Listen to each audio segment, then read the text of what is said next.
war waa gadabursidii ciidanku dawladda wakiilada gadabursigu waxbaha ku tuurina waxbana ku aayna go'aan ka wanaagsanay waa gadabursiga iska daaya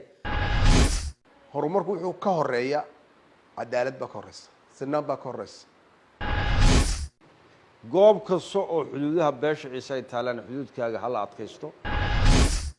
beesha ciise kolka horeba kuma dhisna khiyaali waxay ku dhisan tahay taabsi maanta shirkayaga jaraa'id wuxuu daran yahay anoo jiif aqal xasan cago cafla waxaan ka hadlaynaa maanta shirkayaga jaraa'id aqalada halkan fadhiya waxa uu horeeya dhowr qodob baan taabanaynaayo beesha dhexe waxaan isku haynay awalba deegaanka Soomaalidu kama jirin Somaliland ay sheeganayaan sayla iyo loohay degmada loohay iyo aagaga beesha ciise deegaan wax horumar oo ka jiray amba la taaban karo 34 sano siin waqti bal dadkan ha koraan bal iyagu ha dhargaan bal iyagu ha qabsadaan bal ha nitabaan bal ha arkaan Soomaalida kale maaragtay caarooyinka waxay noqotay in laga cabsoonayo in wixiiba iyagu ay ixtiraan ay ku garan weyday siday doonayba u qaadato laakiin waxay ku dhameystay 35 ka sano wax ixtiraan ay u hayso beesha ciise looga u taala hargeysa inay jirin baa noo soo baxday maadaama halka joogto de wax naga quseeya 18 May ma jirta beesha ciise waxaad weynaysid oo isku daalisid male sida aan horeyneen niri dantiina qabsada dalkiina ilaashada way taay waa 18 May nabadgelyada haddaan soo noqdo darad toddobaadkii hore waxa ka dhacay xariira dusheeda isbaarada taala oo nimanka gadabursiga dhigteen inay ku laayeen dad beesha ciise barnaay dhaawacayeen barnaay dhinteen halka waxa jooga ciidanka dawladda ciidankii dawladda dadkii dad dambiga galeen ma qaban waxa weyn talaabo dambu ka qaadana ma jirto waxay ragii ka kuwa dhaawacay kuwii ka badbaaday inoo sheegayeen afkoogii codkooda ka maqlayeen war waa gadabursidii ciidanku dawladda wakiilada gadabursigu waxbaha ku tuurina waxbana ku aayna go'aan ka wanaagsanay waa gadabursiga iska daaya afkooga cad bay ku yiraahdeen ciidanku markasna waxa noo soo baxaya in lagu ixtiraamayo dalkii Allahayd sayla iyo degmada loohaya nin kale ay Soomaaliland ay ku ixtiraamayso ama beesha isaaq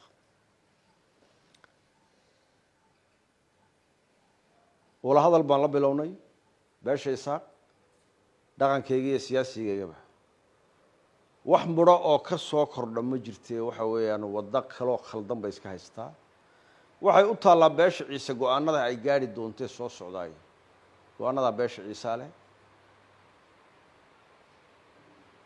saddexangalka beesha ciise leh iyada ka gaari doonta go'aano taayadu hawlaheegana waa lagu jiraa sidii aan shirkayaga jiraa ila kali ka horeeyay xerooyinka ciidanada tababaradana lagu soo xiroodo goob kasta oo xuduudaha beesha ciise ay taalaan xuduudkaaga hal adkaysto ummadaada iyo dalkaaga iyo cisigaagana ilaashada aan nidhi tii u baan halka inigu xoojinayna hadduu Ilaahay yiraahdo inta go'aano cusub ay soo bixi doonaan waxaan maqlaynay ninkaan oranaynay odagada bursi inuu maalin daba xalfad furayo madaxweyne ku-xigeenka isku sheegay Soomaaliland hadalkii saylici daraadu ka hadlayay oo laha maaragtay sambol weeyaan madaxweyne ku-xigeenka Soomaaliland oo laha waa taa oo kale oo dani sambol iska oo magac lagu magacaabo iyaan maqlayay waxaan horumar baan ka samaynayaa degmada sayla لو يعدى إلى سيلع بان dhaqaalo bixinay oo dikad baan samaynaynaa waxaad bixisay ma jirto dhaqaalaad bixisayna ma jirto baanka africa bixiyey lacagta baanka africana laba goor horeba waan la hadalay qoraalna waan u dirnay wax nabadgelyo oo ka jirta halkaa oo horumar laga samayn karo ma jirto dadku waxay qaataan marka horumar la samayn karo markay nolosha kale asaasigaa jirto markay dawladdii iyo maaragtay beel ay iyadu wadato ay beel duulimaad ku wala yihiin oo lagu laynayo dhulkoogii iyo noloshoodii iyo deegaankoogii in la yidhaaho horumar baa ka samaynaya tahay wax ka jira ma jirto beesha ciisena waxaan leenahay ay guban ku nool waxaad u diyaar noqotiin wax waddo oo halkaa laga qaban karo iyo waddo laga samayn karo ma jirto waa go-aan ciise weeye ciise dharaartu dalkiisa iyo dadkiisa uu xoroobo iyaan horumarka u dhaqaaqaynaa haddii horumar la samaynayo 35 sano iyaan ceel biyaa ka la'ayn caafimaad baan ka la'ayn iskool baan ka la'ayn dikad baan ka la'ayn boorasheennii baa qalaloon ka la'ayn waxaa oo dhan kalluumaysigii baan ka la'ayn naamabkii biyaha la xidhi lahaa baan ka la'ayn beerihii baan ka la'ayn nolosha caynkaa oo dhan baa ayaa 35 sano ninkii aad ka weyday te iminkan wuxuu horumarka uu sheegaya wuxuu u samaynayaa ninka uu geediga kugu dul wado iyuu u samaynayaa madaxweynuhu afkiisa uu kaga dhawaaqo yidhi go-aankaas sayla ciise xafladdiisa uu ku qabsanayaan yidhi kuma qabanaya afkiisa uu ku yidhi uu kugu ixtiraamaya nin kale ku ixtiraamaya wasiirka arrimaha gudaha uu ku yidhi go-aankii baa meesha yaala kolkaa wax maanta annagu aan u fadhina ma jirto cidda nagu caawinaysana waxa weeyaan waan u diraynaa horena waan ugu dirnay qoraal iminkana qoraal baan u diraynaa an waxaan laga qaban karo iyo dariiq la samayn karo iyo cid heshiisyadaa la hargeysa lagu saxeexayo kama socon doonto sayla kamana socon doonto lagu haya taana waxa weeyaan taa baan ka leenahay insha allah waxaan ku horeynaynaa xabad joojin baa ayaa waxaa la yidhi hala gaadho xabaddii joogtay xabaddii socotay ha joogsato annagu haddaan ciisanahay dee dhankayga waan ka hirgelinay annaka oo u arkaynay kolleyba dee inay xabad joojintaasi wixii ay u joogsan lahayd amba si ku joogsan lahayd aana loo socon haddana dhiig joojinta ayaan haddana ka dowr bidnay xabad joojintaasi way jabtay oo waxaad ogtihiin in 2 nin oo beesha ciise ah oo dad iska baac mushtara ahaa oo danahooga iskaga socday oo iska gudbaayey oo weliba laleeyahay ciidan nabadgelyaha hogaaminayey in intaa loo galay dariiq isbaarooyin dariiqyada lagu xidhay loo galay in lagu laayey oo dhaawacoogii hadda dhakhtarada la geeyey ayagana waxaan leenahay ilaahay gacan ka gardaran baa dishay ilaahay og booga dhabo eheladoodiina waxaan u diraynaa ilaahay iyagana waxaan leenahay qalbigaani adkeeyo intii hore inaga dhimatayna samir iyo iibaan allah inaga wada siiyo intii dhaawacana allah inoo booga dhago marka taa waan ka hadlaynay oo waxaan leenahay taasi waxa weeyaan in ciidamadii dadkaa hogaaminayey amba dadkaa waday markay raggaas yidhaaheen war de waa kan wixii la nookin soo raaciyey naba qabsadeene maxaad naga rida ambase naga dhaba ay yidhaaheen annaku amar kuma qabno inaan inaga ridno amba xabadha ku ridno dadkaas amar kuma qabnaa la yidhi dee ma garanayno marka hore waxaa loogu soo raacinayo loo lahaa nabadgelyada bini aadankan iyo qalabkan suga loo lahaa ma garan karayno haddii kol dee qofku una ku difaaci karin uu amar ku qabin inuu wax kaa rido cadow hadduu ku qabsado kaa rido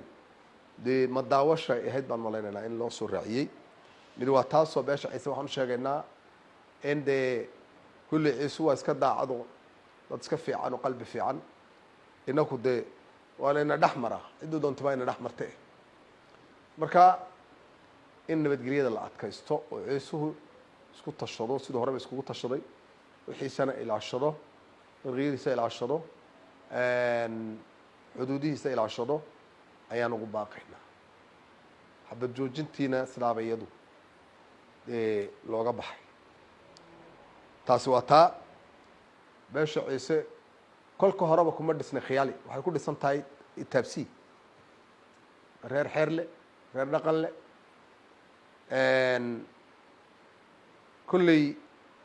arrintaasi ciise halkii u dhagay taallaa ciddaa lagala hadlayana waa cidda horeba loo sheegay waxba inaanan hadda waxaan maqlaynaa hadallo kuteenaya oo la yidhaaho dad baa la wala hadalsiinaya annagu cidda aan wala hadlaynaay hadday jirto waa ciddii hore aan u sheegnay hadalku waa inu caddaado waa cidda 4 sannadood aan taas waxaan hadalka halkaa ugu daraya waxa weeyaan in wax walba la caddeeyo waxaan maqlaynaa dad baa la wala hadalsiinayaa baa naga keenaysa taas dad la wada hadalsiinaya ma jirey ciddaan wala hadlaynaay waad isgaranaysaa haddii wax run yihiin oo si runa in wax looga wala hadlo la doonayo oo xaqiiqda in la taga la doonayo way taasi 18 May ciisow de waad halkaad ka joogtid iyo waxaad ku leedahay iyo caanaha lagaaga liso inta waa taqaanaa waxaan kaaga sheegaynaa taas ma jirto iyadana intaas baan ka odhanaynaa waxaan maqlaynay dhowaan heshiisyo lagu saxayo anu meeshii ma garanayna Hargeysa hadiyana Boorama ma garanay heshiis nin madaxweyne ku xigeenna annagu si ciise haddaan u naqaano inuu yahay hogaamiye kooxeed on fidmada wixii dhacday oo dhanna isaga annagu aan u haysano laakiin dadku ay madaxweyne ku xigeenka yidhaahaan ayaa ninkaasi waxa uu saxeexayay isagii ugula wasiiraa heshiis ayaan saxeexaynaa ah waddo iyo horumar iyo la leeyahay marka horumarku wuxuu ka horeeya cadaalad baa ka horeysa sinaan baa ka horeysa waxaa ka horeysa in wixii dhacay si dhaba looga wada hadlaa ka horeyso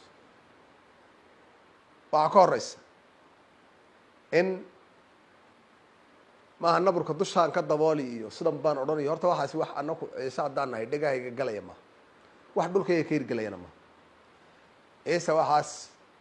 horeyna annaku cidda dikaddaa bixinaysa waa naqaan xarunteeda waa naqaan meesha loo mara waa naqaan horeba waan uga hawlgallay taas imankana siduu maan uga hawlgalay dadkaygana waxaan leenahay waxaas waxaad ku dhagaa xaraantiin maaha maanta horumar ma taagne waxay taagan tahay dhab aan ka hadalnay taaganta run aan ka hadalno markaa taas waxay ka mid tahay uun khiyaaliga iyo cilmiyadan hadda socda un bay ka mid tahay marka la iskaga baydhaya dariiqyada saxda ah ee dariiqyada qarjajeexa la marayo ee indha sarcaadka un bay ka mid tahay ciisana indha sarcaad shaqo kuma leh wuxuu shaqadiisu waxa weeyaan waa wax run ku dhisan oo xaqiiq ku dhisan wey annagu waxay wax xaqiiq ku dhisan markaa annagu waxaan halka baaq uga diraynaa ummadda ciise reerka ciise intaan isku imanayno kulley hawlihiinu way socdaan inta la isku imanayo tala ciise la galayo in la adkeeyo wixii aan isku ogeyn deegaankeenna nabadgelyadiisa iyo xajinta madaadiideyna adkeynteeda in la adkeeyo ayaan diraynaa ta aan maanta usoo hadalnay waa taas weeyi aad baad umahadsantihiin